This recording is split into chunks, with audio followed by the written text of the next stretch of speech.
عن عمر بن خطاب رضی اللہ تعالیٰ عنہ قال رسول اللہ صلی اللہ علیہ وسلم لو انکم کنتم توکلون علی اللہ حق توکلہ لرزقتهم کما ترزق الطیر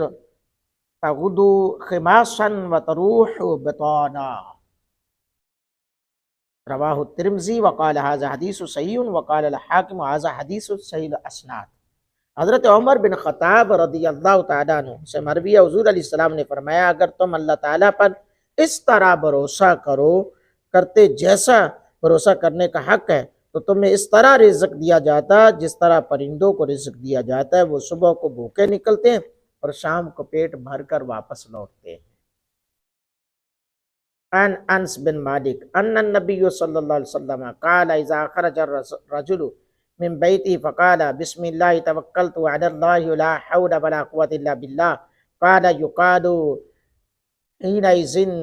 ہدیت وقفیت وبقیت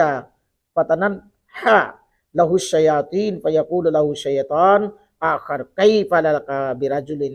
قد ہدی وقفی ووقی۔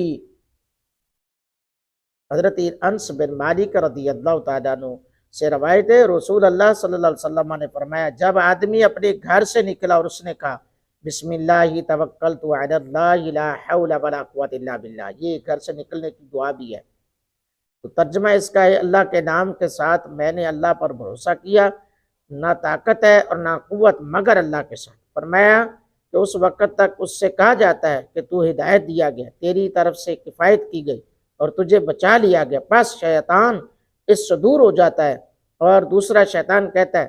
کہ تو اس آدمی کا کیا بگاڑ سکے گا جس کو ہدایت دی گئی، جس کی طرف سے کفایت کی گئی اور جس کو بچا لیا گیا۔ اس حدیث کو امام ابو داؤد ابن ابی شیبہ نے روایت کیا ہے۔ حضرات گرامی قدر، یعنی اللہ کی ذات پر بھروسہ اس قدر ہونا چاہیے اور کامل ہونا چاہیے کہ حضرت عمر کو اور حضور فرماتے ہیں کہ پرندوں جیسا بھروسہ رکھو، ایسا بھروسہ توکل اللہ کی ذات پر کرو کہ پھر جس طرح اللہ پرندوں کو روزی دیتا ہے اسی طرح تمہیں بھی روزی عطا فرمائے گا۔ اللہ پاک ہم سب کو نیک اعمال کی توفیق عطا فرمائے، آمین۔